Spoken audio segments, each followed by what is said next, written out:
یہ اللہ رب العزت کی دنیا ہے اور ہم اس کی مخلوق ہیں، اور اللہ اس پوری دنیا کے نظام کو چلا رہا ہے۔ اس دنیا میں بہت سارے ممالک ہیں، کنٹریز ہیں، ہر ملک کا اپنا ایک سسٹم ہے، پھر اس سسٹم کے اندر بھی بہت سارے چھوٹے بڑے سسٹم ہوتے ہیں۔ ایک ملک کا سیکیورٹی سسٹم ہوتا ہے، ڈیفینس سسٹم ہوتا ہے، اکنامک سسٹم ہوتا ہے، یعنی فائنینشیل سسٹم ہوتا ہے، تو بہت طریقے کے سسٹم ہوتے ہیں۔ اس دنیا میں ہر طریقے کے لوگ ہوتے ہیں، کالے گورے، بہت گورے، سیاہ فام، سفید فام، مالدار، غریب، ہر طریقے کی مخلوق اس دنیا کے اندر ایگزسٹ کرتی ہے۔ تو جو کچھ لوگ مالدار ہوتے ہیں اور کچھ غریب ہوتے ہیں، کچھ مالداروں میں بہت مالدار ہوتے ہیں، کچھ کم مالدار ہوتے ہیں، اور کچھ بہت غریب ہوتے ہیں، اور کچھ نارمل غریب ہوتے ہیں،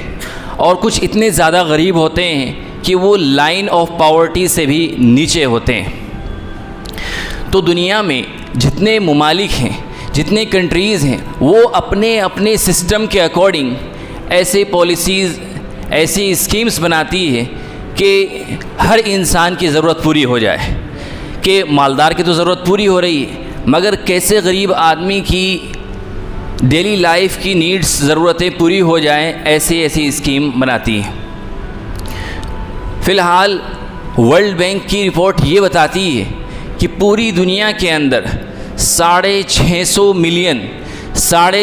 ملین لوگ لائن آف پاورٹی کے نیچے ہیں، یعنی غربت کی ریکھا سے بھی نیچے ہیں، غربت کی لکیر سے بھی نیچے ہیں۔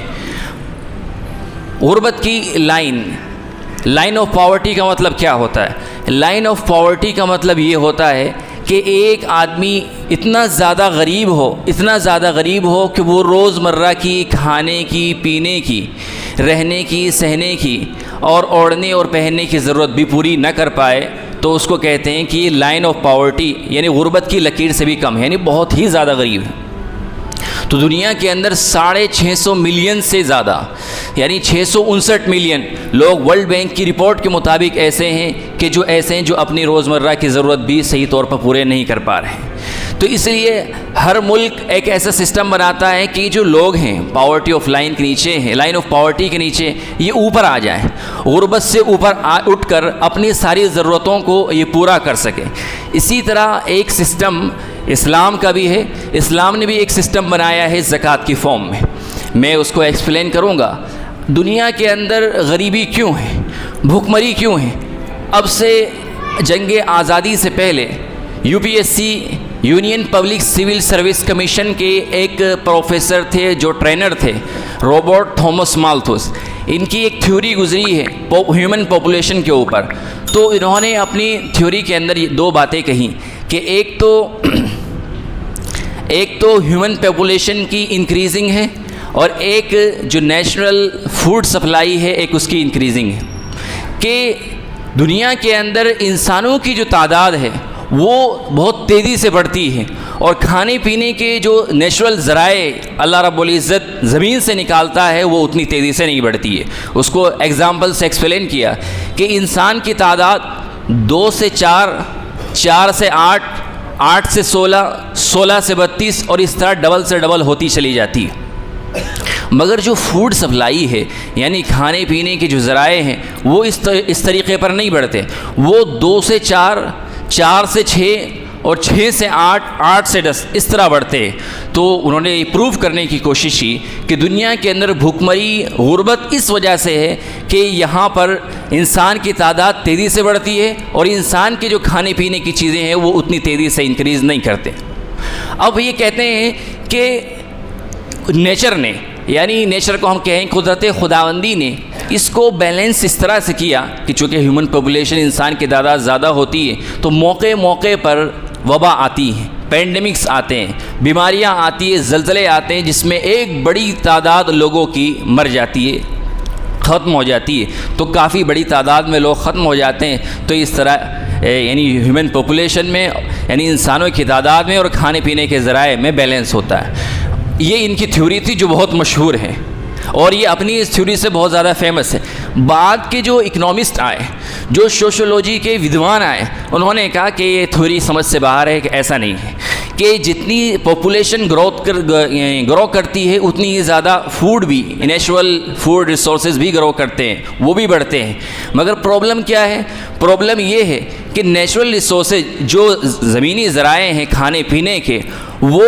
ان کا ایکولی ڈسٹریبیوشن نہیں ہوتا ہے، یعنی ان کو انصاف کے طریقے پر سب لوگوں کے درمیان تقسیم نہیں کیا جاتا اور تقسیم نہیں ہو پاتا۔ اس وجہ سے بہت سارے لوگ مالدار ہو جاتے ہیں، اور پھر مالدار سے مالدار امیر ترین ہوتے چلے جاتے ہیں، اور بہت سارے لوگ غریب ہوتے چلے۔ اور ایسی بعد میں لوگوں نے کہا کہ ایسی بہت ساری اگزامپل ہے، بعض ملک ایسے ہیں کہ وہاں غربت نہیں ہے، کوئی خاص بھکمری نہیں ہے۔ تو یہ ایک رپورٹ، اور یہ بات ذہن میں بھی آتی ہے، سمجھ میں بھی آتی ہے کہ قرآن کریم کی آیت ہے وَمَا مِن دَابَّةٍ فِي الْأَرْضِ إِلَّا عَلَى اللَّهِ رِزْقُهَا وَيَعْلَمُ مُسْتَقَرَّهَا وَمُسْتَوْدَعَهَا۔ اللہ رب العزت نے اس آیت میں یہ مینشن کیا کہ جتنی بھی جاندار مخلوقات ہیں اس دنیا کے اندر، جتنی بھی پیدا ہوتی ہیں وہ اپنا رزق لے کر پیدا ہوتی ہیں، کوئی بغیر رزق کے پیدا نہیں ہوتی ہے۔ تو اس دنیا کے اندر جتنے بھی لوگ آ رہے ہیں سب کے ساتھ اس کا رزق آتا ہے۔ اب یہ اسٹیٹ کی اور گورنمنٹ کی ذمہ داری ہے کہ وہ ہر آدمی کے لیے ایسے مینجمنٹ کرے، ایسے ارینجمنٹ کرے کہ تاکہ اس کا رزق اس تک پہنچ جائے۔ ایسی اسکیمز بنائیں، ایسے پلانس پروجیکٹس بنائیں کہ جو غریب آدمی وہ لائن آف پاورٹی سے، یعنی غربت کی لکیر سے اوپر اٹھ جائے، اس کو روزگار پرووائڈ کرے تاکہ وہ اپنے روزگار میں لگ جائے اور اپنی بیسک ضرورتوں کو پورا کر سکے۔ تو اللہ رب العزت نے بھی مذہب اسلام کے اندر ایک ایسا فائنینشیل سسٹم بنایا زکوٰۃ کی فارم میں، زکوٰۃ کی شکل میں، کہ بہت سارے لوگ جو مالدار ہیں، جو اپنی ساری ضرورتیں پوری کر پا رہے ہیں، اور بہت سارے لوگ ایسے ہیں کہ جو بہت غریب ہیں، یہ لائن آف پاورٹی سے بھی نیچے جا رہے ہیں، کہ ایک زکوٰۃ کا سسٹم بنا دیا کہ اللہ رب العزت کے نام پر زکوٰۃ دو، تاکہ وہ لوگ بھی سوسائٹی کے جو ایک بڑا حصہ ہے وہ غربت کی ریکھا سے اوپر اٹھ کر اپنی زندگی کی ساری ضرورتوں کو پورا کر سکیں۔ اور یہ جو زکوٰۃ کا سسٹم بنایا اللہ نے، یہ بہت مضبوط اور اسٹرانگ بنایا۔ حدیث شریف میں، بخاری شریف کی روایت ہے، اللہ کے نبی صلی اللہ علیہ وسلم فرماتے ہیں کہ ایک زمانہ ایسا آئے گا کہ ایک آدمی اپنی زکوٰۃ کو، اپنے صدقے کو لے کر شہر شہر گھومے گا، بستی بستی چکر لگائے گا کہ لو بھائی کوئی زکوٰۃ لے لو، کوئی زکوٰۃ لے لو، کوئی صدقہ لے لو۔ مگر اللہ کے نبی فرماتے ہیں کہ اس وقت لوگ فائنینشلی اتنے اسٹیبل ہو جائیں گے، سب کی ضرورتیں پوری ہو جائیں گی، کوئی اس سے زکوٰۃ اور صدقہ وصول کرنے والا نہیں ہوگا، کوئی لینے کے لیے تیار نہیں۔ اور ایسا وقت کئی مرتبہ آ چکا ہے کہ مسلمانوں کی فائنینشلی اسٹیبلٹی اتنی اچھی ہوئی کہ کوئی زکوٰۃ لینے والا نہیں تھا۔ میں ایک دو اگزامپل دوں گا اور پھر اس کا انالائز کروں گا۔ حضرت عمر فاروق رضی اللہ تعالیٰ عنہ کے دور میں یمن کے اندر، یمن میں سے حضرت معاذ بن جبل جو وہاں کے گورنر تھے، انہوں نے زکوٰۃ کا ایک تہائی حصہ، یمن کے لوگوں کی زکوٰۃ کا ایک تہائی حصہ مدینہ بھیجا امیر المؤمنین کے پاس۔ تو انہوں نے اعتراض کیا کہ بھائی یہ کیا کر رہے ہو، تم مجھے جزیہ اور ٹیکس دے رہے ہو۔ تو انہوں نے عرض کیا کہ امیر المؤمنین یہ جزیہ نہیں ہے، یہ ٹیکس نہیں، یہ زکوٰۃ کا تہائی حصہ ہے۔ تو انہوں نے کہا کہ اس کو وہیں پر خرچ کرو، وہاں کے لوگوں پر جہاں سے زکوٰۃ لی جا رہی ہے وہیں کی ضرورتوں کو پورا کرو۔ تو انہوں نے جواب دیا کہ یہاں کے لوگوں کی ضرورت پوری ہو گئی ہے اور 2 حصوں سے میں ضرورت پوری کر رہا ہوں۔ اگلے سال انہوں نے آدھا حصہ بھیج دیا، یعنی وہاں کے لوگوں کی زکوٰۃ کا آدھا حصہ مدینے کی طرف جو دارالعمارت تھا، دارالخلافت تھا، وہاں بھیج دیا۔ حضرت عمر فاروق نے پھر اس پر آبجیکٹ کیا کہ یہ کیا ہے، تو انہوں نے پھر وہی آنسر کیا۔ تیسری مرتبہ حضرت معاذ بن جبل نے یمن کی ساری زکوٰۃ کی جو مال و دولت تھی ساری مدینہ دارالخلافت میں ٹرانسفر کر دی۔ حضرت عمر فاروق نے پوچھا کہ یہ کیا مسئلہ ہے کہ ساری کی ساری زکوٰۃ یہاں دے دی؟ تو جواب دیا حضرت معاذ بن جبل نے کہ یمن کے اندر لوگ فائنینشلی اتنے اسٹیبل ہو چکے ہیں کہ وہ غربت سے اوپر اٹھ چکے ہیں، اور اب یہاں کوئی زکوٰۃ لینے والا نہیں ہے، سب زکوٰۃ دینے والے ہیں۔ اسی طرح یہ یمن کا نام یاد رکھیے گا، ابھی میں اس پہ ایک بات اور کہوں گا۔ اسی طریقے سے حضرت عمر بن عبد العزیز، یہ بعد کے اندر کافی بعد میں آئے، ان کے زمانے میں بھی مسلمانوں کی حالت اتنی اچھی تھی کہ ایجپٹ کی میں ایک ایگزامپل دیتا ہوں، مصر کے جو گورنر تھے انہوں نے سارا کا سارا مال جو ہے حضرت عمر بن عبد العزیز کے پاس دارالخلافت میں بھیج دیا کہ امیر المؤمنین ضرورت نہیں، یہاں کوئی زکوٰۃ لینے والا نہیں۔ تو انہوں نے کہا کہ یہاں بھی کوئی زکوٰۃ لینے والا نہیں۔ تو امیر المؤمنین حضرت عمر بن عبد العزیز نے، وہ الگ تھے یہ الگ ہیں، یہ جواب میں لکھا کہ آپ اس زکوٰۃ کے مال سے راستے بنواؤ اور لوگوں کے گھر بنواؤ، جو بیوائیں ہیں ان کے وظیفے باندھو، اور جو نوجوان غیر شادی شدہ ہیں ان کی شادی کا بندوبست کرو، اور ہاسپٹل بناؤ، لوگوں کے علاج معالجے کا انتظام کرو۔ تو یہ ایک سسٹم تھا۔ تو اب میں بتا رہا تھا کہ یمن کی حالت حضرت معاذ بن جبل کے دور میں ایسی تھی کہ وہاں سب لوگ اچھی پوزیشن پر تھے، کوئی زکوٰۃ لینے والا نہیں تھا، سب زکوٰۃ دینے والے تھے، فائنینشلی اسٹیبل ہو گئے تھے لوگ۔ مگر آج یمن کی حالت کیا ہے؟ ایک رپورٹ آیا کرتی ہے گلوبل ہنگر انڈیکس، اس رپورٹ کے اندر یہ یونائٹڈ نیشن کے اکارڈنگ آتی ہے۔ اس رپورٹ کے اندر یہ بتایا جاتا ہے کہ پوری دنیا کے اندر کس ملک میں غربت کس لیول پر ہے۔ تو انڈیا میں 2023 کی رپورٹ کے مطابق غربت میں انڈیا وہ 111ویں نمبر پر ہے، حالانکہ پہلے 107ویں نمبر پر تھا۔ اور یمن جس کی میں نے اگزامپل دی تھی، یمن سب سے نچلے اسٹیج پر ہے، یعنی سب سے زیادہ غریب جو ممالک ہیں ان میں سے یمن بھی ہے۔ تو اب دیکھیے کہ یمن کی ایک حالت وہ تھی اور ایک حالت یہ ہے۔ بہرحال تو اللہ رب العزت نے یہ زکوٰۃ کا ایک سسٹم اتنا خوبصورت بنایا اور اتنا اسٹرانگ بنایا کہ اللہ کے نبی صلی اللہ علیہ وسلم نے وعدہ کیا تھا کہ اگر سب لوگ زکوٰۃ دیں گے اور پراپرلی زکوٰۃ ادا کریں گے، یعنی پوری کی پوری زکوٰۃ ادا کریں گے، تو ایک دور خوشحالی کا ایسا بھی آئے گا کہ ایک آدمی اپنی زکوٰۃ، اپنا صدقہ یہ وغیرہ لے کر بستی بستی چکر لگائے گا کہ بھائی کوئی زکوٰۃ لے لو، کوئی صدقہ لے لو، مگر کوئی بھی اس کی زکوٰۃ صدقہ لینے والا نہیں ہوگا، اس لیے کہ سب پر زکوٰۃ واجب ہو چکی ہوگی، کوئی زکوٰۃ کا مستحق باقی نہیں رہے گا۔ اس لیے اللہ رب العزت نے یہ زکوٰۃ کا نظام بنایا، اور جو لوگ زکوٰۃ ادا کرتے ہیں ان کے لیے بڑے اجر کا وعدہ کیا، ان کے لیے بڑے اجر کا وعدہ کیا۔ مثل الذین ينفقون اموالهم فی سبیل اللہ، کہ وہ لوگ جو اللہ کے راستے میں خرچ کرتے ہیں زکوٰۃ کی شکل میں، صدقے کی شکل میں، ان کو بتا دیجئے کہ ان کے ایک ایک روپیے کے بدلے میں ان کو 700 گنا ملتا ہے۔ اور اس کو ایگزامپل سے ایکسپلین کیا، کمثل حبۃ انبتت، کہ جیسے ایک کسان ہے، اس کسان نے زمین کے اندر ایک بیج ڈالا، اس بیج سے 7 بالیاں نکلی، کمثل حبۃ انبتت 7 سنابل، 7 بالیاں، پھر ہر ایک بالی کے اندر 100 دانے نکل کر آئے، تو ایک دانے کے بدلے میں یعنی 700 دانے بن گئے۔ تو اللہ رب العزت نے اس ایگزامپل کے ذریعے یہ ایکسپلین کرنے کی کوشش کی کہ جو لوگ زکوٰۃ دیتے ہیں، پراپرلی زکوٰۃ دیتے ہیں، اللہ کے راستے میں خرچ کرتے ہیں، تو ان کو ایک کے بدلے میں 700 گنا دیا جاتا ہے، چاہے رمضان میں دیں چاہے غیر رمضان میں دیں، اس سے کوئی بحث نہیں۔ رمضان اور غیر رمضان میں زکوٰۃ کا معاملہ الگ ہے۔ رمضان میں لوگ یہ سمجھتے ہیں کہ شاید زیادہ ثواب ملتا ہے، قرآن کریم کی آیت مطلق ہے، وہ یہ بتا رہی ہے کہ پورے سال 12 مہینے میں جو بھی زکوٰۃ دے گا، اللہ کے راستے میں خرچ کرے گا، اس کے لیے اجر کا وعدہ ہے کہ ایک کے بدلے میں اس کو 700 گنا دیے جائیں گے۔ تو یہ وعدہ کیا، اور یہ وعدہ کیا دینے والوں کے لیے، اور جو اس نظام کو کمزور کرتے ہیں، یعنی زکوٰۃ کے سسٹم جو میں نے ابھی آپ کو بتانے کی کوشش کی، اس کے نظام کو کمزور کرتے ہیں، تو اس کے لیے بڑے سخت وعید بھی فرمائی۔ والذین یکنزون الذهب والفضہ، کہ جو لوگ سونے اور چاندی کو جمع کر کے رکھتے ہیں، سیو کر کے اپنے پاس رکھے ہوئے ہیں، اور اللہ کے راستے میں خرچ نہیں کر رہے ہیں، فبشرہم بعذاب الیم، کہ آپ ان کو دردناک عذاب کی خوشخبری سنا دیجئے۔ خوشخبری تو اچھی چیز کی دی جاتی ہے، دردناک عذاب کی کیا خوشخبری دی جائے گی؟ تو اللہ تعالیٰ نے نگیٹو بات کو پوزیٹیو وے میں بیان کیا تاکہ بات اور زیادہ نگیٹو ہو جائے اور اس پر فوکس ہو سکے، کنسنٹریٹ ہو سکے، کہ ان کو دردناک عذاب کی خوشخبری سنا دی۔ اور عذاب یہ ہے یوم یحمى علی، اگلی آیت کے، کہ قیامت کے دن جن لوگوں کو اللہ رب العزت نے اس لائق بنایا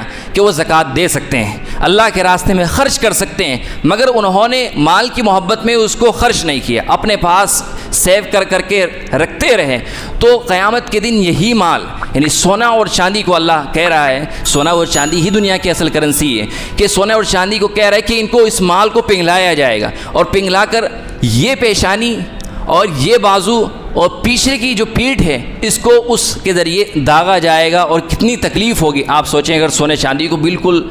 پگھلا دیا جائے، جیسے پگھلایا جاتا ہے، جیسے لوہے کو پگھلایا جاتا ہے، اور اس کو یہاں پر لگایا جائے تو فوراً یہ ختم ہو جائے گا، اگر اس کو بازو پر لگایا جائے تو یہ ختم ہو جائے گا۔ تو اس لیے اللہ رب العزت نے جہاں دینے والے کے لیے بڑی فضیلت اور بڑے اجر کا وعدہ کیا ہے، وہی نہ دینے والے کے لیے اللہ رب العزت نے بہت بڑی وارننگ بھی دی ہے، اور نگیٹو انداز میں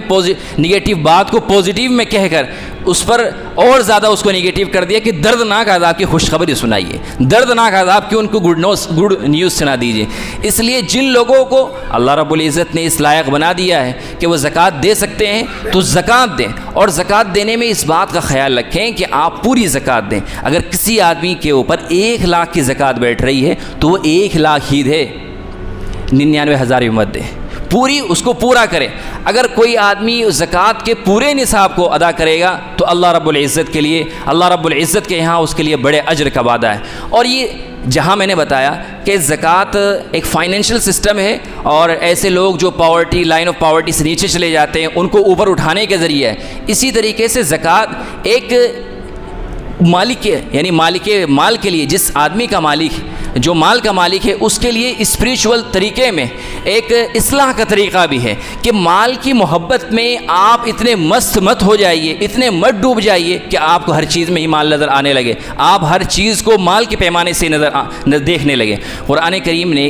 اس بات کو ذکر کیا، لن تنالوا البر حتى تنفقوا مما تحبون، کہ تم جب تک بھلائی اور اللہ تعالیٰ کی رضا اور خوشنودی حاصل نہیں کر سکتے جب تک کہ تم اپنا فیوریٹ، پسندیدہ، اپنا مرغوب مال اللہ رب العزت کے راستے میں خرچ نہیں کرو گے۔ اللہ رب العزت یہ چاہتا ہے کہ میرے بندے کے اندر، میرے بندے کے دل میں اگر کسی چیز کی سب سے زیادہ محبت ہو تو وہ میری محبت ہو۔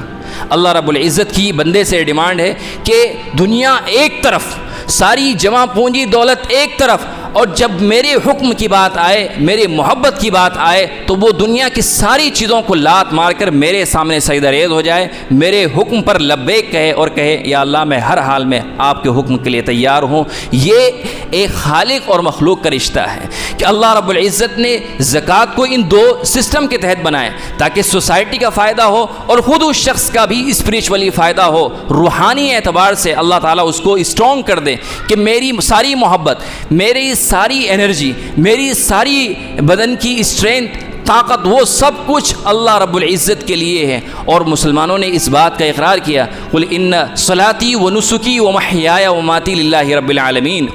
قرآن کریم کی آیت ہے کہ میری نماز، میرا جینا مرنا، میری زندگی، میرا اوڑھنا بچھونا، یہ سب کا سب اللہ رب العزت کے لیے جو تمام جہان کا پالن ہار۔ ایک مسلمان سے اللہ رب العزت یہی ڈیمانڈ کرتا ہے کہ ساری دنیا ایک طرف، سارا مال و دولت ایک طرف، سب کچھ ایک طرف، مگر جب اللہ کے حکم کی بات آئے، اللہ کی محبت کی بات آئے تو میرا بندہ اس کو ٹھوکر مار کر میرے سامنے سجدہ ریز ہو جائے اور میرے حکم کو پورا کر دے۔ بہرحال یہ میں نے آپ حضرات کے سامنے باتیں بتائیں، زکوٰۃ کس پر واجب ہے، کس پر فرض ہے اور کس پر فرض نہیں ہے، کس کو دینی ہے، یہ تفصیل انشاءاللہ میں اگلے جمعے کو یا اس سے اگلے جمعے کو آپ حضرات کے سامنے بیان کروں گا۔ اللہ رب العزت ہم سب کو عمل کی توفیق عطا فرمائے اور دین کی صحیح سمجھ عطا فرمائے۔